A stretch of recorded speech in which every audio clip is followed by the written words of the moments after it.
Milhões de cidadãos americanos votam hoje na chamada Super Terça. É um dia fundamental para determinar quais candidatos vão disputar a presidência dos Estados Unidos na eleição de novembro. 15 estados foram às urnas. Os correspondentes Felipe Santana, Alex Carvalho e Luigi Sófio estão no Texas. Na fronteira com o México, eles mostram como a imigração se tornou um dos temas decisivos da campanha eleitoral deste ano. Às 11 horas da manhã, a primeira família se arrisca na água. Chegam a uma ilha no meio do rio e continuam. São 2 homens, uma mulher e uma criança. O grupo avança com água até a cintura e consegue chegar do outro lado. Esse aqui é o Rio Grande, o rio que separa o México, onde nós estamos, dos Estados Unidos, ali do outro lado. Os imigrantes atravessaram e agora estão andando perto dos contêineres e de cercas de arame farpado para tentar encontrar uma entrada para o país e se entregar para a polícia. Eles escalam a cerca e conversam com os policiais, mas são mandados embora. Um outro grupo se aproxima. São 5 homens e um bebê. Chegam os botes da Guarda Nacional do Texas. Os policiais gritam: "Para fora, para fora!" Pela lei, eles não podem tocar nos imigrantes. Os mais jovens levam uma boia e conseguem driblar a polícia. O homem com o bebê quase se afoga.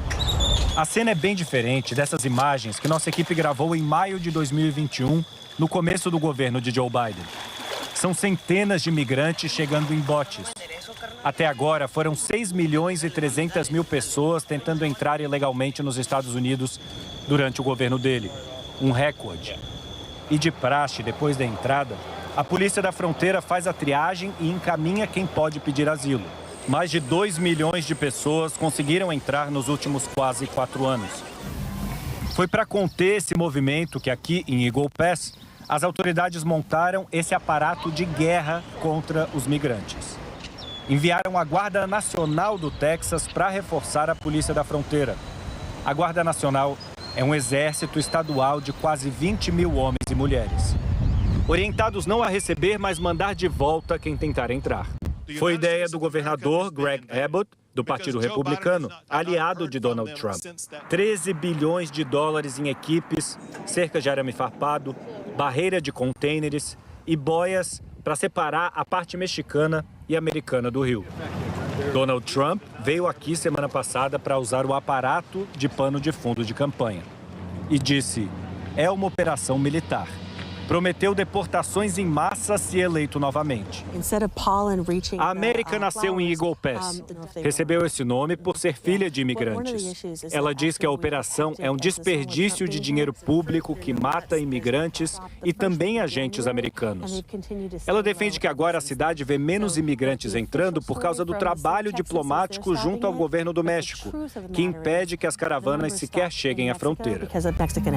Foi isso que vimos no abrigo do lado mexicano. O artista pinta na parede a bandeira de todas as nacionalidades que já passaram por aqui. Lá dentro, apenas 1/3 da ocupação total. A Marta conta que teve que sair do interior do México. Se ficar, te matam, disse. Ela tentou atravessar o rio, mas não conseguiu. Pagou o equivalente a R$1.000 por pessoa para passar de bote. Parentes levantaram o dinheiro. Ela está com 4 filhos, uma delas grávida. A Lali fez o trajeto até aqui com dificuldade. Tem o sonho de conseguir uma prótese para a perna, algo que nunca poderia imaginar em Honduras, onde nasceu. O que percebemos conversando com as pessoas é um desconhecimento total das leis americanas. Eles tentam deixar o passado para trás a qualquer custo. A imigração é um dos temas centrais das eleições americanas. E hoje é a Super Terça, dia em que eleitores do Texas e de outros 14 estados votam para escolher o pré-candidato de cada partido à Casa Branca. É geralmente um dia muito importante no calendário eleitoral, mas que esse ano foi diminuído por falta de nomes fortes para concorrer com Donald Trump e Joe Biden. As prévias funcionam como um jogo de tabuleiro. Para cada estado, os pré-candidatos avançam uma casa e acumulam delegados do próprio partido. Entre os republicanos, Donald Trump já venceu em 8 estados até agora, somando quase 300 delegados. Nikki Haley conseguiu muito menos ao longo da disputa. Ela só venceu na capital do país. Na superterça, os jogadores andam 15 casas de uma vez só. Todos esses estados vão decidir hoje quem querem ver na disputa em novembro. Trump deve conquistar a grande maioria dos mais de 800 delegados dessa noite. Com isso, o ex-presidente deve chegar muito perto do número necessário para ganhar o jogo e se tornar o candidato republicano à Casa Branca.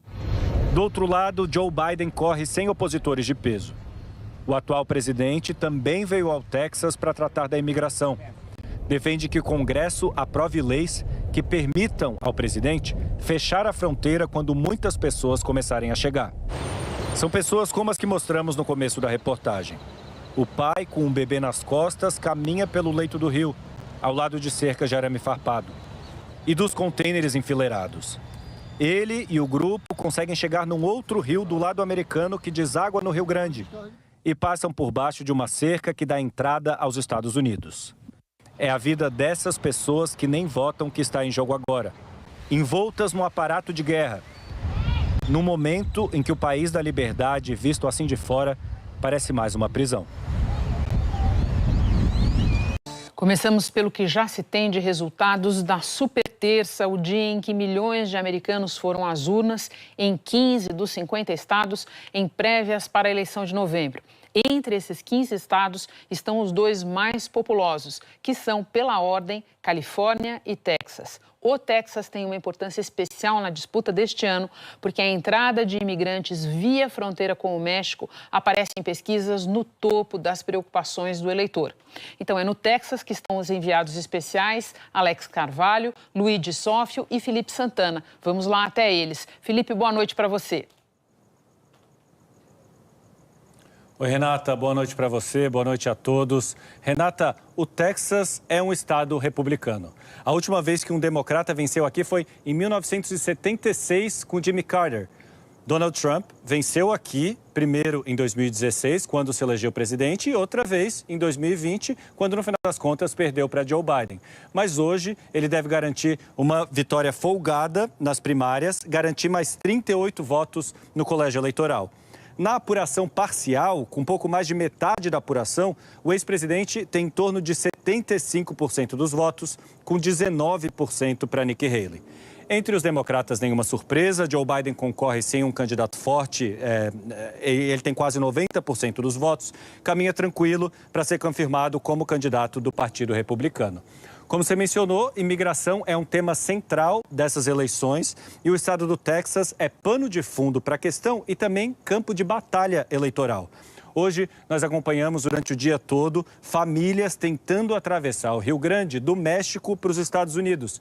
Mas elas não conseguiam entrar por causa de cercas de arame farpado, contêineres que foram postos na fronteira pelo governador do estado do Texas, Greg Abbott, que é aliado de Donald Trump. Ele defende que Biden falhou miseravelmente na questão da imigração e que precisa tomar medidas mais duras. Do outro lado, o atual presidente Joe Biden diz que precisa ser feita uma reforma que tem que passar pelo Congresso, mas os republicanos não querem votar nada nesse sentido em ano eleitoral. Renato. Felipe, muito obrigada. Bom trabalho para você aí. Bom, do Texas nós vamos para Nova York, onde está o trio que já nos ajudou em prévias menores. Como então a gente ficaria sem eles na superterça? Sandra Coutinho, Jorge Pontual, Guga Chakra, boa noite para vocês. Vou direto para Sandra. Sandra, normalmente a superterça serve para indicar favoritos nos dois partidos. Só que dessa vez isso já estava dado.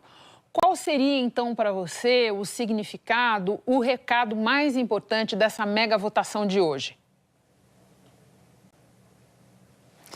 Boa noite, Renata. Boa noite a todos. Realmente é a superterça com menos novidade, menos suspense das últimas décadas. Já estava claro que Joe Biden ia ser o grande vencedor do lado democrata. Ele só perdeu no território da Samoa Americana, que fica a 18 horas de avião daqui, no Pacífico Sul. E Donald Trump venceu do lado republicano, vencendo praticamente todos os estados, com exceção de Vermont, que só tem 17 delegados para decidir quem será o grande vencedor. O que chama a atenção nessa eleição é não apenas ser uma reedição da eleição de 2020, os mesmos candidatos serão oficializados para estarem nas urnas, né, nas cédulas em novembro, mas principalmente o fato de Donald Trump responder a 4 processos criminais na justiça e a 91 acusações ao todo, sendo que o primeiro dos 4 processos criminais vai começar já no dia 25 de março, é o processo aqui em Nova York, no qual ele é acusado de fazer manobras contábeis ilegais para pagar pelo silêncio de uma ex-atriz pornô com quem ele teve um caso extraconjugal. E o que também chama a atenção é o fato de que, mesmo com todos esses problemas na justiça, os eleitores continuam dizendo que, mesmo que ele seja condenado, continuarão votando em Donald Trump, independente do que decida a justiça. As outras datas ainda não foram definidas e Nikki Haley, que é a grande derrotada da noite de hoje, segue na disputa. Não se sabe se até amanhã ou se ela ainda vai ter fôlego para mais 1, 2 semanas. O fato é que ela está ficando sem dinheiro, sem nenhuma possibilidade de alcançar os 1.215 delegados necessários para conseguir a indicação do partido na convenção de julho, no estado de Wisconsin, mas, por enquanto, ela diz que permanece na disputa para mostrar que nem todo o Partido Republicano está nas mãos de Donald Trump. Continua tendo cerca de 30%, 1/3 do partido, que quer mandar para Donald Trump uma mensagem de que ele ainda não controla todos os republicanos, Renata. Sandra, vou pegar, deixa na tua última parte, fazer um pouco de bola de cristal com o Pontual. Pontual, vamos a uma das poucas incógnitas que restam nesta pré-campanha, quando Nikki Haley vai jogar a toalha. Você está enxergando daí? Olha, enquanto ela tiver dinheiro, ela não vai jogar a toalha. A Nikki Haley, ela representa uma ala, vamos dizer assim, do establishment, da direção antiga do Partido Republicano, antes de Donald Trump, empresários, grandes empresários, doadores de campanha, tanto que ela levantou mais dinheiro em fevereiro, já perdendo, do que Donald Trump. Então, enquanto esses doadores estiverem financiando a Nikki Haley, ela vai continuar. Não para ganhar, porque não tem como ganhar do Donald Trump, mas para representar, como a Sandra falou, esses 30% que não querem Donald Trump. E ela vai levar essa mensagem até onde der. Se ela conseguir chegar na convenção, digamos com 100 e poucos delegados, ela pode até conseguir falar para a convenção, se o Donald Trump deixar, né? Porque a mensagem dela é que o Donald Trump não tem como ganhar a eleição geral, a eleição contra Joe Biden. Porque o Donald Trump fala para a plateia dele, ele fala para aquele núcleo duro, que é quem vai votar nas primárias, né? Que são esses que deram essa vitória para ele, que são os mais radicais dentro do partido. E ela fala para um eleitorado independente, um eleitorado mais moderado, mais educado, né? Com educação superior, que vive nos subúrbios, que os subúrbios aqui é onde vive a alta classe média. E ela conseguiu essa votação até expressiva, porque ela conseguiu quase 1/3 dos votos, atraindo esse eleitorado que não vai votar em Donald Trump. Então, o argumento dela é que, quando chegar em novembro, esse eleitorado pode votar em Joe Biden e derrotar Donald Trump. Então, ela na verdade, ela quer ser o futuro do partido, né? Na verdade, ela tem chance em 2028, né? Quando Donald Trump não puder mais ser eleito, aí, se ele tiver ganhado, né? E aí, quem sabe, ela seja eleita. Mas ela vai continuar como esse grilo falante que ela virou dentro do Partido Republicano, dizendo: Donald Trump não tem como ganhar. Pontual, vou agora para o Guga para tentar entender um pouco melhor esse discurso que o Trump fez há pouco, o discurso pós-prévias dele. Guga, no meio de muitas informações falsas ali, eu cito, por exemplo, ele falar dos índices de criminalidade em alta, quando na verdade se sabe que os índices estão caindo. Mas, enfim, no meio de muita coisa, ele claramente teve um foco em atacar a questão da imigração, que a gente sabe, pelas pesquisas, que é uma das que mais fazem sangrar a candidatura do Biden. Você vê, do lado democrata, esse resultado robusto do Biden hoje como dando algum alívio para ele nas próximas semanas, algum fôlego na campanha, ou as dificuldades dele são de outra natureza e vão permanecer?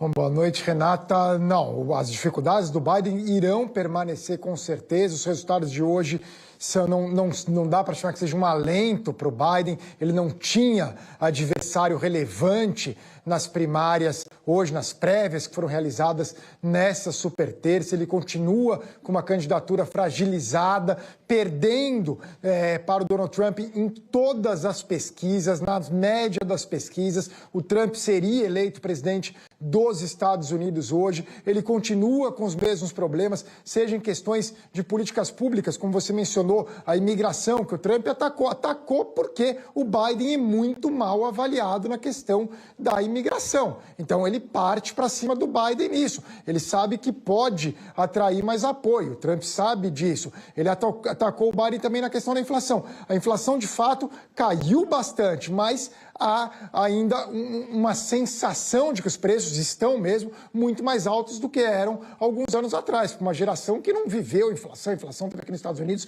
pela última vez no começo dos anos 80. Então o Trump usa bem isso daí para atacar o Biden. E tem o maior problema do Biden, isso segundo pesquisa, que é a idade dele, não a idade numérica dele, não o fato de ter 81 anos, mas a forma como os eleitores veem o Biden, isso inclusive dentro do Partido Democrata, que avaliam que talvez ele não tenha mais condições de ser presidente dos Estados Unidos. Então Trump soube explorar isso no discurso dele, um discurso cheio de informações incorretas e que, Renata, detalhe, ele não citou, como a Sandra lembrou mais cedo, até a gente conversando aqui, ele não citou mais uma vez a Nikki Haley no discurso dele, omitindo-se, focando completamente nas eleições gerais, porque a Nikki Haley foi trucidada, aniquilada por ele nessa noite. Guga, Sandra Pontual, muito obrigada a vocês. Uma alegria ter vocês nessa cobertura com a gente aqui no Jornal da Globo, já esperando por outras prévias para a gente repetir a conversa. A eleição presidencial americana teve um fato importante nessa quarta-feira. A única rival de Donald Trump dentro do Partido Republicano desistiu de disputar a candidatura à Casa Branca. Chegou a hora de suspender minha campanha, anunciou hoje Nikki Haley. Ela agradeceu aos apoiadores, parabenizou o adversário Donald Trump, mas não declarou com todas as letras que vai apoiar o rival, pelo menos por enquanto. Ela disse: agora cabe a Donald Trump conquistar os votos das pessoas que não o apoiaram, e eu espero que ele faça isso. Nikki Haley foi embaixadora dos Estados Unidos na ONU durante o mandato de Trump.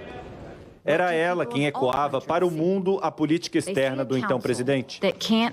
Mas ao longo da campanha se destacou como a maior opositora dele entre os republicanos. Disse que representava uma nova alternativa. Ontem, na super terça, Haley venceu em apenas um dos 15 estados que fizeram prévias. A vitória foi em Vermont, um dos estados mais progressistas. Donald Trump ganhou em todos os outros 14 estados. O resultado fez a única rival dele sair da disputa. A desistência de Haley encerra, na prática, a disputa interna do Partido Republicano. E também confirma o que já vinha ficando muito claro. A eleição presidencial americana de 2024 será uma repetição da última: Joe Biden contra Donald Trump. O atual presidente também ganhou de lavada as primárias da superterça. Sem competição dentro do Partido Democrata, Biden venceu em todos os estados e foi atrás dos eleitores de Haley, agora órfãos. Ele escreveu: Donald Trump deixou claro que não quer os eleitores de Nikki Haley. E eu deixo claro, há espaço na minha campanha para eles. Disse ainda que, como Haley, acredita na preservação da democracia americana, no cumprimento da lei e no tratamento de todos com decência, dignidade e respeito. Pesquisas eleitorais mostram que os apoiadores de Haley são mais moderados e têm maior rejeição a Donald Trump do que a maioria dos republicanos. Aqui no Texas, Trump venceu Haley com facilidade, 77% dos votos. Esse é o estado com a maior fronteira com o México, epicentro da crise migratória. Tema que aparece como uma das maiores preocupações dos americanos há 8 meses da eleição presidencial. Ontem à noite, quando comemorou a vitória na superterça, Trump retomou o discurso duro contra imigrantes. Temos assassinos, traficantes dos piores níveis, Gente que não deveria estar vindo, acusou, sem apresentar nenhum dado concreto sobre isso. Trump também voltou a dizer que vai fechar a fronteira. Antes de se eleger presidente em 2016, ele prometeu construir um muro na fronteira com o México, que tem mais de 3 mil quilômetros.